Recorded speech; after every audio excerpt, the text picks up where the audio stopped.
Thatcher's Britain was the time when the right really, in our lifetimes, although I think it happened, it always seems to be that the left is the one that gives the right the open door policy, and I suppose prior to that, with Wilson was probably the beginning of this. But she came in and she destroyed the unions. She destroyed the representation that all working people felt that they had a right to. She made a beeline for that.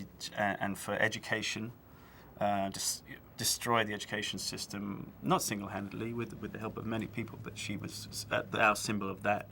The fact that there became this kind of overwhelming sense of entitlement. You could see that the wealthy, and they flaunted their entitlement, and the majority, the vast majority of Britain, which is working class, went along with this up to a point, and then it turned on them. Then they turned on Thatcher. But for me, very much too late. There was massive unemployment in Britain. There were, the miners' strike went on for 18 months, and it was devastating. And the results were devastating, and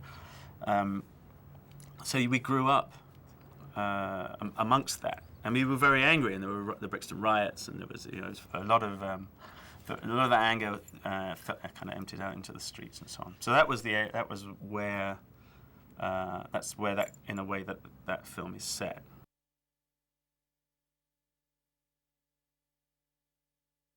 I liked him. He's a racist guy, and I liked him. I thought that he was smart. He was very, very, very bright, funny. That scared the pants off me. I wouldn't want to be in a room with him. I wouldn't.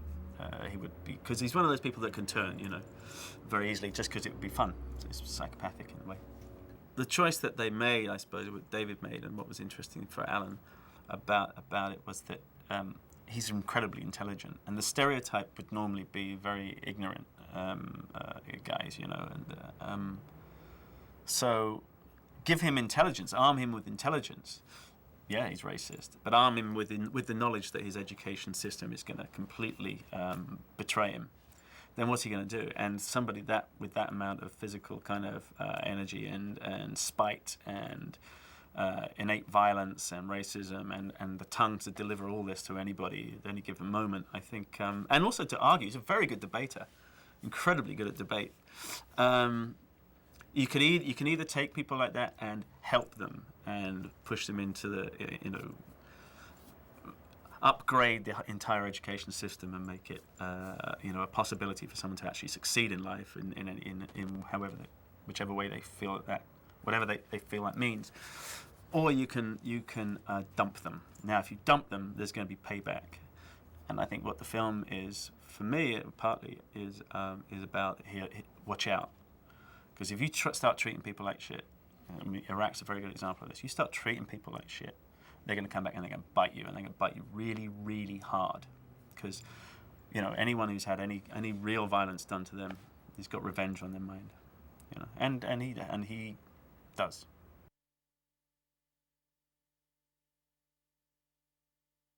The racism that he kind of spouted, I was very familiar with. And a lot of the kids the white kids that I was at school with, would speak in that way. Black kids had a different kind of racism also that they threw around, but it was kind of it was a language I was very, very used to, and the bully that he is, the sort of animal that he is. I went to school with a lot of those people, and was bullied by them and beaten up by them quite often. And so when it came to portraying him, I felt that I knew him pretty well.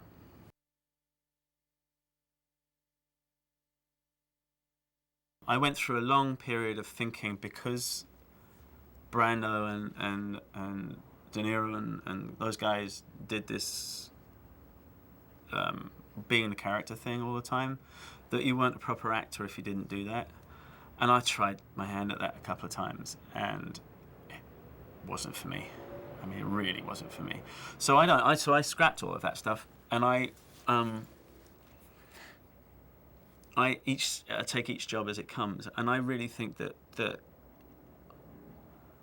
I went to a couple of meetings and stuff, and I knew National Front guys and knew British Movement guys fairly, not very well, but I knew them because of upbringing, and then there was one guy that I'd worked at Tesco's with. It was kind of I could loosely use a couple of things from him, and there it was.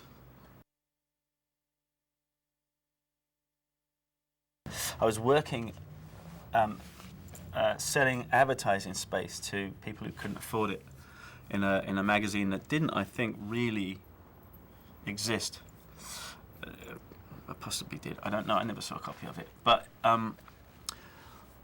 these companies would hire out a lot of actors to go through these scripts over the phone. I'm sure you heard about that, and then try and persuade people to part with their money for some advertising space in this magazine. So I would do that, and I was very, very bad at that. But I was cycling from South London to West End every day, back and forth. And then on the way back, at the end of the day, one night I got a flat tire, and I was going past the Oval House Theatre, which is a place I'd worked at, done a couple of plays and stuff there. And I went in for a bicycle pump, and they didn't have one, but they said that there were these auditions going to take place the next day in the West End for this TV film, and that I'd shaved my head in a play that I'd done there, and so they said, you don't mind shaving your head, do you? I said, no. So they set me up for them. That was really how I began that, and then I had to do an audition, I think initially for Alan, which I think just was reading a couple of scenes and stuff and talking more than anything. And then he got me back, and I did one for, I suppose, for David Leland, and then I got me back, and I did another one for the producer. So it was three. It was quite grueling for me. But there was a moment where in the third one third audition when I went back, and I intentionally went early, and I said I stuck my head in. I think Sean Chapman was there for a meeting, and I said, "Oh, I'm early. I'll go wait in the park across the road." It was in Soho. Is it Soho Square? Narsino House, or Nascarino House. It doesn't exist anymore. And so I went to wait in the park, and I just sort of did some hooliganish behaviour. But at the time, there was a friend of mine who was in a band happened to show up, and he with a big mohawk and stuff, and he started chatting to me, and then we got stopped by the police, and then I went up, finished doing that, and I went up when it was time to do the audition, and I knew that they'd been watching me out the window, and I knew that was really how I scored the job, really.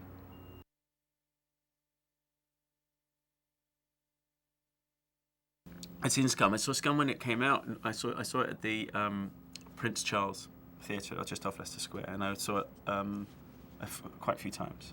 It was one of the films that really made me decide to be an actor, made me want to pursue being an actor, and more wanting to be a film actor than a stage actor. Although I was doing a lot of kind of fringe theatre and pub theatre stuff at the time, it was never really what I wanted to do. What I always wanted to be in front of a camera.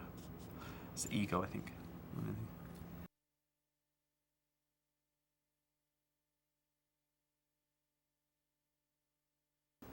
No, Alan was a good director. I mean, he was.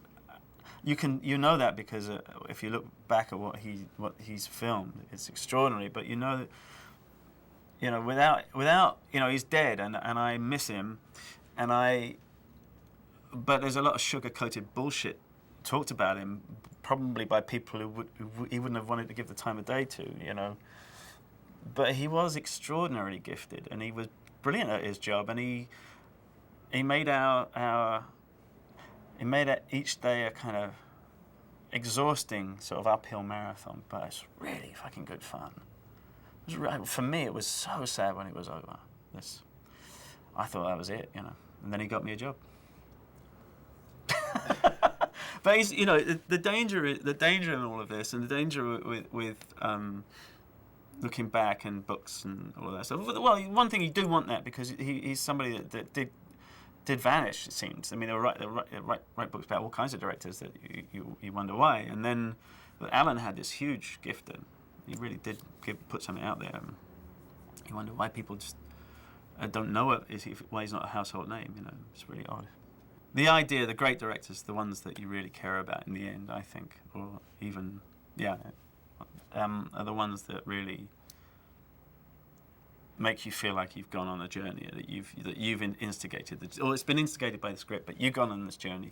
You've found it all. All they've done is kind of keep you together and keep you going on the right road, and you come out and you feel like your life's changed for about a week and a half. And Alan was a great one for that.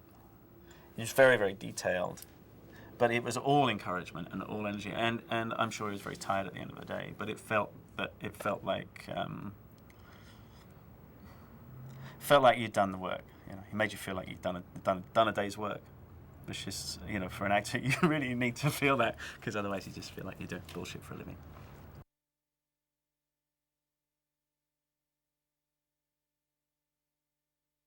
He tended not to wait until he was looking at history. He tended to take on what was current. So he would be dealing with Blair and fascism in Britain and the sort of the industry of war, I think.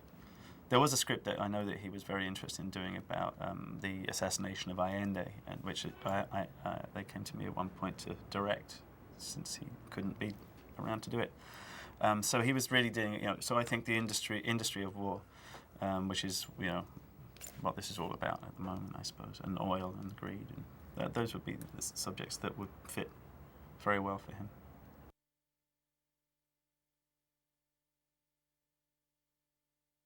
No, absolutely. I never want to change anything in it at all. And there are a lot of things that literally make me cringe. But that's one thing that he did teach me. Taught me never to look to the monitor, which I agree with. Never to see rushes, which I never do. And to a performance, or a good performance, is made up of all the bad things as well as all the good things that you can do as an actor, and to stay out of the editing room, except if you're going in there to learn how to edit. But if I shouldn't be allowed to get near my performance once my performance is up there, because it's not mine to get near, and I'll just be looking after me and not in the right way, I think. So no, I wouldn't change a thing. Wouldn't change a thing.